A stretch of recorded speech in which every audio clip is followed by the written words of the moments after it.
Adaptation Tears with an IE or Tears with an EA.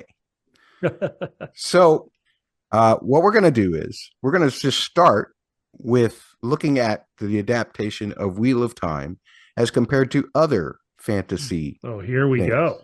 So now, Priscilla, you have seen through season 2 of Lord of Rings, Rings of Power.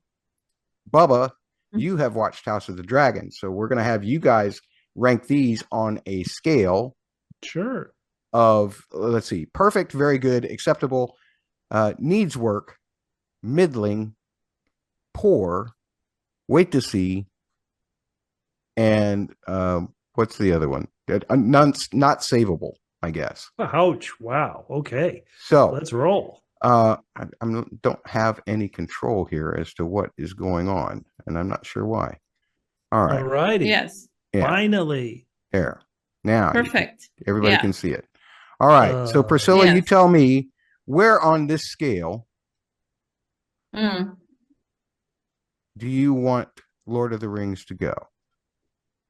You mean Rings of Power or Lord of the Rings? Yeah, the Rings of Power. The only one that Amazon is adapting right now. Between acceptable and its work, I would say. Wow. Whoa. Okay. I've only seen season 1. I need to see more. That's why because Priscilla doesn't watch much of the Game of Thrones stuff anymore. Sure. That's why you're going to tell me where you think House of the Dragon has done. You can say why, but I am going to give it very good. That might be controversial based on how season 2 ended, but I look at the source material and the fact that they've made something really good from some source material that has some holes in it. I'll forgive some of their transgressions. That's me. Excellent. Bubba and Priscilla, talk it out, and you tell me where you think Wheel of Time ought to rank in comparison to those two. If it were me, I'd be at middling to poor. Ouch, that's where I would no be. Way. Okay. No way. But you guys are the law here, not me. So go ahead. Priscilla, I would put it between very good and acceptable. So that is my yes. So if we look at okay, there you go. Perfect, Matt. I agree. Yeah. Way to put Matt in his place. Finally. Finally, I get put in my place every podcast. All right. So let's talk about characters. All right. Randomly pick a character or pick a character. We have Moiraine, Rand, Matt, Egwene, Perrin, Nynaeve, Ishmael, Lanfear, Liandrin, Aviendha, Elayne. All right, I will go first. I'll go first. All right, and I'll pick. I'm trying to pick the character I think is most successful, and once again, I've only read one book with this character, but I'm going Lanfear. I think Lanfear is perfect. I think what's come across is this is someone with evil intent, but who does have thirst for Rand, and will have some upcoming kind of betrayals and fights among her other members like her. So I think let's do it. All right, perfect. Lanfear, anybody disagree? Let's hear it. I really. Go ahead. I will put very good, but perfect also works because the actress was great anyway. Yeah. So there was this extra element of the actress obviously having lots of fun with it. Yeah, Natasha O'Keeffe was just fabulous. So she was great. Again, like you, the performance made it really good. I think. Priscilla, pick a character and rank them. I would put the Shunchain very good. Very good. 100% agree. I agree as well. I'm going to go Matt, and I'm going to go middling. Ooh, tough on Matt. You may have already heard me talk a lot about it without actually talking about it, but that's where I would put Matt as middling because they have completely racked up his storyline, and it looks like they're going to continue to. So, and that's going to be at the sacrifice of another storyline. Actually, it's going to be at the sacrifice of two storylines. So my spoiler knowledge has affected me here. Butterfly effects. All right, Bubba, your turn. Well, I feel like I'm sticking mainly on some of the antagonist side just because I think they've done a really good job setting up the antagonist. So I'm trying to decide if I want to talk about the White Cloaks or Liandrin. I think maybe I'll go with Liandrin. And again, I think you got to go very good. The twist that she had a son who's an old man. Ever since we met her, we knew she was bad news. I think the actress is doing a great job. The actress reads as bad news all the time. So I don't know if anybody wants to go, once again, I don't know what's going to happen to her after book 2, but to me, she's a presence. When she's on screen, like it's quite clear bad things are happening. So that's for me. How about you, Priscilla? How did you feel about Lanfear? Or Liandrin, pardon. Liandrin. Yeah, she's very good in the adaptation. I tend to agree. All right. Yes. Choose character. I'll go with Moiraine. I really like her in the books and I like her in the series. So it's kind of like, I don't know where to put her. I think she's very good. All right. We're on a roll here. Because honestly, she's my favorite in the books so far. And she has been also my favorite in the series. So very good.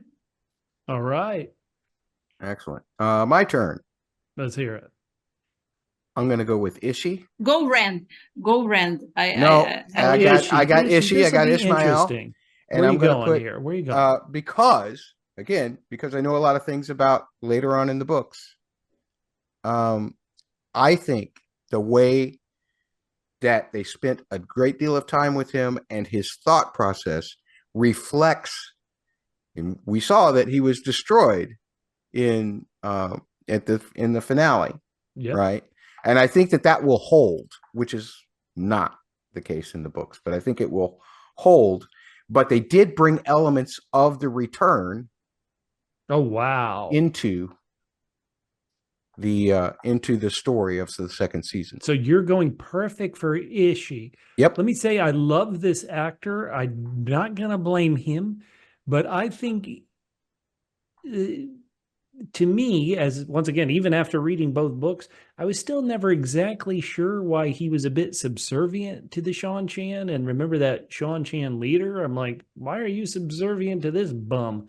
So part of me, if that's true, part of me wants to knock him for that choice, which may be true to the book. I'm having exactly a hard time remembering exactly how Rishi twisted and convinced people to do things. So I, at the very least, would knock him down to very good. For me, Ishi wasn't perfect. All right, I'll accept your judgment there. I loved Ishi. I will leave him in perfect. All right, hey, I can. That's but two to 2-1. Ishi is still perfect. But perfect, very good. Like in the middle, In the middle. Halfway. Yes. We'll split the difference between me and Bubba. Priscilla split the difference perfectly. Whose turn is it? Is it your turn, Priscilla? Pick a character. It's my turn, Matt. Okay. I wanted to. Gosh, I wanted to skip over Bubba. Bubba, go ahead. Okay, so I'm going to stick with my antagonist role, and I'm going to go to the White Cloaks. And so I'm just going to have them as acceptable. In the first season, the first time we really spent any time with the White Cloaks, to me, this was like, oh, these guys are freaking evil. He's torturing Perrin and Egwene, and he's sitting there eating his meal. And like, I thought they were wonderfully evil and repulsive. And then the fact that there is such shading amongst the White Cloaks about, okay, well, this other White Cloak, he's really not so bad. This guy is. So to me, just because they have a range, it should lift them higher. But I think it lowers their threat level as antagonists. So I'm just going to leave them acceptable. I could even go after season 2 to needs work. But that's my initial ranking. Let's hear what you guys think. I agree. You agree? Okay. Again, darn it. Spoilers. I think I would rank them a little higher. but Oh, man. I'll stay with acceptable. No. I will explain why I think it's acceptable. I think it's obviously an improvement for how they're being shown in the books. Like you have more clarity about the books that you've read. Okay, yeah, exactly. That's where our difference is at. Okay, because like you have more clarity what they are about, and so does Rafe. How can there be some ones that are very obviously evil and other ones that you say maybe they are misguided, right?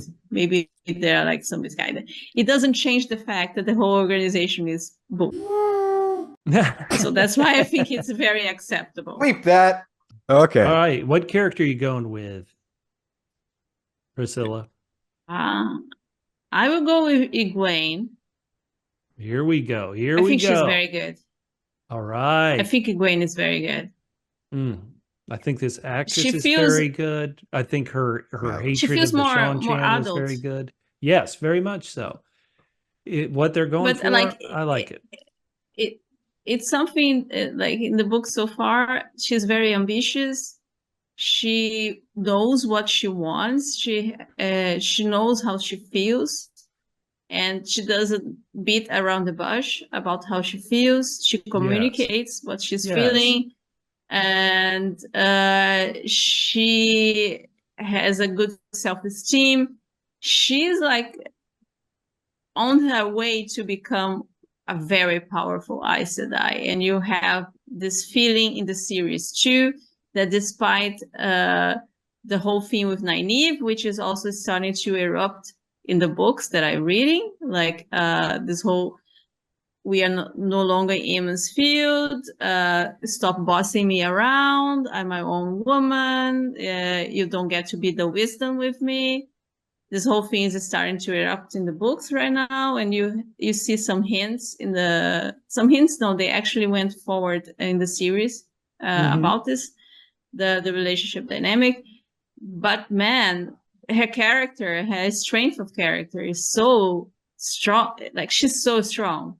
Yep. She's so strong at such an early age that I love her. I love her. She's very good in the series. She's very good in the books too, but in the series, because they are older, it adds another level that's like, I'm really looking forward to see what Egwene will do once she has the training that she so eagerly wants to have, And I'm sure I've been spoiled about the ending, so I know the ending, and so nothing bad to say about Egwene. For the record, I am not the one spoiling Priscilla about the ending. No. I spoil everybody else, but not Say that Priscilla. Again. Yes, always spoiling. I'm going to go with Swan. Ooh. I'm going to go needs work. Okay. Agree. I'll take that. Yeah, because by doing what they did with her confrontation with Moiraine and all of that towards the end of season 2, and her notion of how the Dragon Reborn was going to be used, unless they explain that in some other way, it's kind of the complete opposite of Swan's attitude about the whole thing. Wow. And because I know they're going to introduce another character in season 3 that kind of has the same attitude as Swan did at the end of season 2. Wow. I'm like, I'm worried it's just going to be a repeat. Lots of things will happen that will make it even more interesting. But I think they played that card that they did for Swan. And again, they got to break up Moiraine and Swan somehow. So this is how they do it, right? That I don't have so much of a problem with. The problem I had with is the way that they did it and how it's going to feel like an absolute repeat as seasons go on. That's me. And again, that's from a spoiler perspective. Yes, everybody attack Matt. Okay. All right, my turn. I'm going with Elayne, and this is somebody who, you feel free to cancel me for saying this. This actress is real cute, but so this is affecting my grade a bit.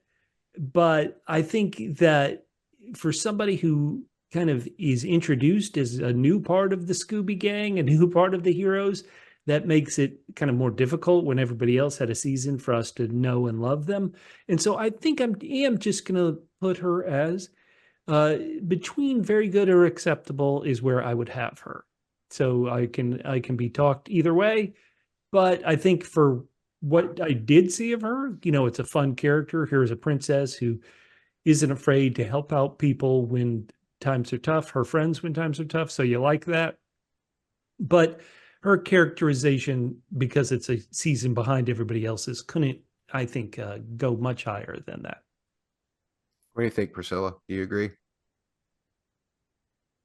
Yeah, I mean, yes. Okay. Why not?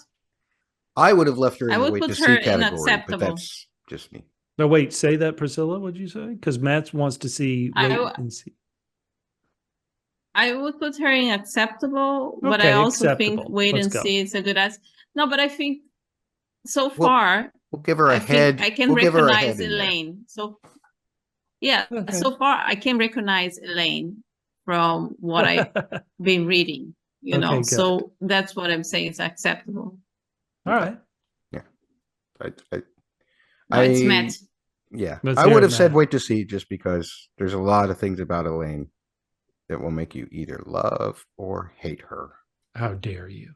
How dare you? And you can do both simultaneously. Not with an actress that cute. No, always. Oh, Bubba. I apologize. All right, next. Come on, Matt. Let's go. I'm going to go Aviendha. Ooh. I'm going to go very good so far. That feels a bit strong for me, but talk me through your thought process. Well, Bubba, I don't even know that you've met Aviendha yet in the books. Have you? No, not in the don't think books. so. That's true. Okay, so I'm not going to regard your opinion at all. I'm going to tell you that because you don't know what you're I've talking seen her about. on the show. You've seen her on the show, but you don't. This is a Tears of Adaptation. Oh, okay. Fair enough. Curses. And I'm going to go very good so far. I'm going to reserve the right to push that down quite a bit once we get to season 3 and beyond. But so far, Agree. very good. Okay. Bubba's turn, right? Yes, and let's get to it. We've got to get. It's my turn actually, but I go anyway. first. You go second. Matt goes third. That's how this works. I always follow Matt. It's always Priscilla's turn. Priscilla, do you yield your turn to Bubba? Yeah, of course. It's his turn. Actually, I was wrong. You went first with the Lord of the Rings, Rings of Power. So you go first. Well, I've been calling everybody in the wrong order, so it's really my fault. Yes, that's what I was going to say. Okay, so it's me, then it's Baba, then it's Matt. So I would, and the girl, so I would choose Nynaeve because I'm a girl. Interesting. How are we going here? They choose each other. I'm being a good sister here, the sisterhood, you know, I'm being hear it. very good. Yeah. I'm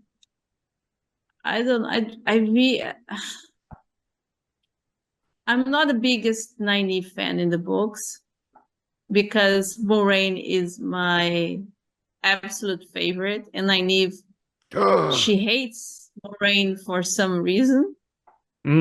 She's like, I think it's book 4. I think it's Shadow Rising or Dragon Reborn. Now that there is a passage that like Nynaeve is like thinking about Moiraine, like that she hates Moiraine as much as she hates Liandrin, and Liandrin trying to get her to the Sunchain, which is completely like irrational, but it's her feelings. That's what she's feeling. She's free to do, but that's like, okay, girl, I think you need to reassess your priorities. I think you're kind of crazy. Yes. You know? But and considering that Nynaeve in the books, she's not even a teenager, it kind of annoys me that she keeps this kind of like feelings towards Moiraine for a long time. It's still now, even though Moiraine is obviously on their side. So, but I have to say, the adaptation, they are being faithful to what Nynaeve is. She's very powerful. She wants to help. She feels this responsibility towards these young people, and she hates Moiraine. So I have to say that in adaptation, she's very good. Like the way they adapted. She's in love with Lan. You can see everything. I just happen not to be in love with this character that much. But that's my problem.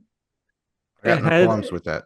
Having read the book, I'm not as sure I'm a huge fan of Nynaeve's character either, but I think it's an actually very accurate portrayal from the books. So I'm happy where you put it. Yeah, I've got no argument. Yeah, she's there. very insecure. She's very insecure because Moiraine is like an established person, a powerful person, so she feels very insecure. But I also think that a woman that had held the position of being a wisdom should also be able to kind of having a working relationship with someone that she doesn't necessarily like, because when she is in her village, she cannot, for instance, not refuse treatment to somebody just because she doesn't like. So she has to put up with a lot of people that she possibly doesn't agree with or doesn't like in her professional life. So I don't see why an adult woman would not be able to do that. With Moiraine, especially because the mission that they have, it's so important. So it boggles my mind. So basically, I find this aspect of the character a little bit hard to reconcile. Yeah. If she was like a 16 years old girl, right, being stubborn about a teacher that knows best, I could see. But she's like a 25 years old woman, apparently. That has held a position of power in a village, so she has to work. Yeah, so this whole inner monologue thing, it turns me off. I don't know how to explain. No, I think that's fine. Once again, I'm not sure I connect with Nynaeve the most, but one thing I believe you're supposed to take from the character is that because she's a wisdom and she's so smart, and having to deal with people like Matt and Perrin and Rand who aren't quite as smart, she gets frustrated and is snippy and kind of like that. And that's the way I am in life with the rest of the world. I'm so smart, and then I go out and everybody, is a Rand and a Matt, and I have to be snippy. It's 2 steps behind you. Yeah. I get it, Nynaeve. Let's go. Let me ask you this. If Nynaeve, in hindsight, this is the end of season 2, so maybe there are more spoilers to come. Do you think she made the right choice leaving the Arch, or should she have stayed in the Arch in her marriage with Lan there at the Two Rivers and having fun for the rest of her life? Do you think she thinks she made the wrong choice leaving the I call it the Arch, whatever those the trial was? That's a difficult question because the way they did, like in the book, it's kind of a little bit different. I think the way they did in the series is much better. The accepted test. Well, in the book, for sure. In the book, without question, it is a bit like how the show, it was almost like a standalone episode, almost, of her taking the trials. In the book, it really did feel like, hey, we're stopping everything to focus on her doing these trials. So I think that was true. I can see what you're saying about the differences, but at the very least, kind of let's pause everything and watch this trial. I thought that read true to the book.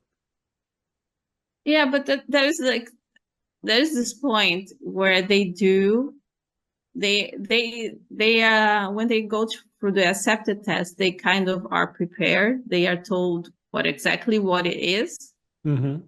That basically they don't know exactly what it is, but but what to expect in a way. So she has to expect to to have her will tested in this. Yep. And Nynaeve is shown as somebody very strong-willed. And you see that also with Egwene when she takes it, I think, because they always come back, it's like, this really happened? Like, and the answer is kind of like, we don't know. Right, because because there are so many of the knowledge that has been lost at this point in the third age, that they know, they have an idea how things work, but they can never give you 100% answer, because the knowledge has been lost. So I can see Nynaeve kind of, because it has to do with Lan. I accept that, like, she kind of wanted to be there, but I don't buy it, you know? I think she's smarter than that, but also she is somebody, again, with Moiraine and her dislike of Moiraine, she's also seen as someone that lets her feelings kind of temper her decisions, kind of like you know, cloud her decision making. So yeah, I think that's what they were trying to do with it, and also like the drama of Egwene and Elayne trying to get her out of it. No. Yeah, no, I understand. All right, so Matt, are you back? I am back. So, It's Bubba, my turn. You have a choice here. We all know who you have to talk about. So I will bring up Perrin. Yes. And this what do you mean? Did you just delete everything, Matt? Because you don't want to talk about there? Yeah. Okay. So he was so angry to talk about Rand that he deleted everything. So I will say that once again, this isn't about the actor. It's more about the tiers of adaptation. And they've given, like I already have pointed out, the character more than I think is in the book. So I think that actually, to me, puts him on the line between acceptable and needs work. Right there, huh? Right. That's where I'd have. Priscilla, do you agree or disagree? Because I could care less about Perrin right now. Ouch. I think after season 3, everybody will care about Perrin. But right now, it doesn't matter what they do. The last thing we see him do was kill a white cloak. I think he's acceptable. Okay. All right. Yeah, I think he's acceptable. And I appreciate that they are putting more juice into the mix with Perrin. Because first season you have the fridging of his first wife, and now the second season you have Perrin. Right. The second season should have been the fridging of his second wife, and then the third season the fridging of his third wife. Okay, Priscilla, we get it. Then you have because Perrin, he actually murdered someone in cold blood in front of. Yep. Yes. So I appreciate that they are like, nah, in slow-mo, let's get no Perrin less. a little. That's how you know it's serious. I like this. Yeah, let's move Perrin from good guy to controversial figure. What are you talking about? He killed somebody who killed his pet dog. He's become a hero. He's the hero of the show now. He's the dragon reborn.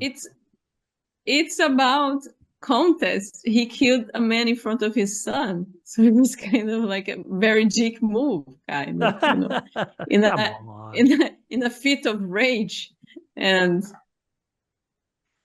so I actually like that, to be honest, because that's not what happens in the books. But I really applaud Rafe. Yeah, let's just give Perrin Perrin the control. Yeah, he's controversial now. Really like him. There you go. All right, Matt, it's your turn. You know the one character everybody's been waiting to hear you take on.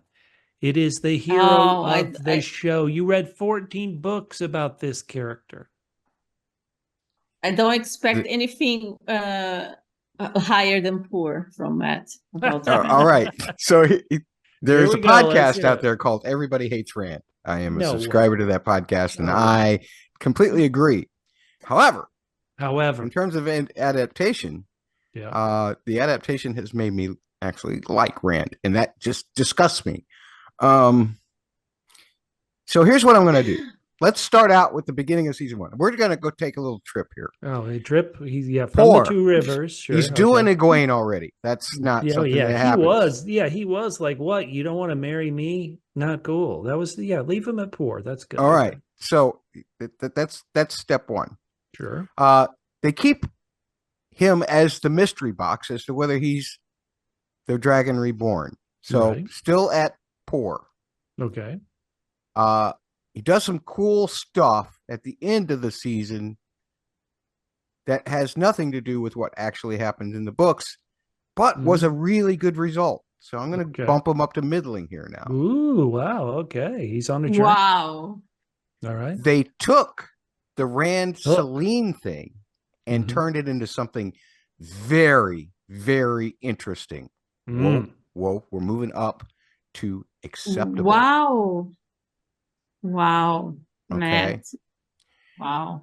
They took all of his agency away in the last battle with Ishmael at the end of season 2.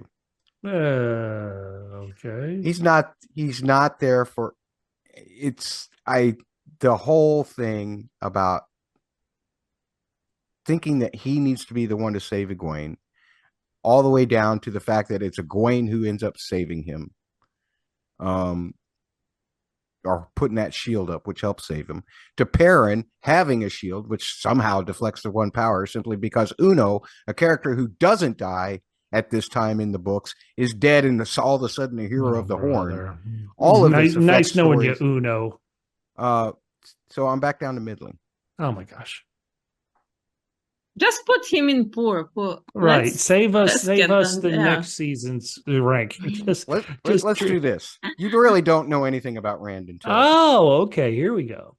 You don't know anything about Rand until you've read the entire series. Wow. So let's do wait to see. Wow. There we go. There is an excellent way to get out of causing any controversial opinions, even though I just gave several.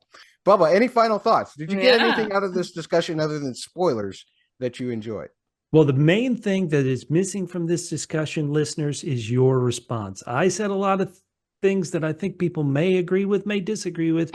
Matt, tell them how they can tell me their thoughts. All right. Well, you can always leave comments on our YouTube channel. That is at the word double the letter P, the word media, or maybe you can even do at deep double PHQ. I'm not sure. You can always reach out to Bubba directly regarding his opinions about the adaptation by simply sending your X posts, and I don't mean X-rated posts, I just mean X posts, sending them to at the word double the letters PHQ. Actually, all social media. Bubba has cornered the market on that particular handle for everything except OnlyFans. And you can reach me at Bust Blockbuster. I'm not going to put any more polls out. You can always talk to Priscilla as well. Priscilla, you can leave comments on her YouTube channel as well by going to at Priscilla TV 1. And she will answer you. She's got lots of great stuff on Lord of the Rings and everything. Bubba has continued his quest for 10,000 subscribers on the YouTube channel at the word double the letter P, the word media, with some great podcasts about Only Murders in the Building, a season which I did not watch after episode 1.